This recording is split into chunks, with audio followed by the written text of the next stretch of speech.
Hər şeyi ögüyən, qusan, ağzında saatlarla saxlayan bir evladınız varsa, bu uşaqda reflüks problemi ola biləcəyini mütləq ağlınıza gətirməlisiniz.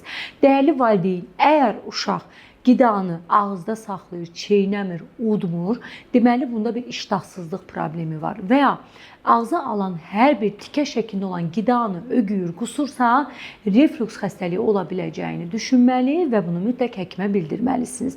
Reflüks xəstəliyi uşaqlarda qidanın mədədən qida borusuna doğru qayıtması ilə gedən bir xəstəlikdir. Belə uşaqlarda ögümə qusma refleksi çox güclü olur.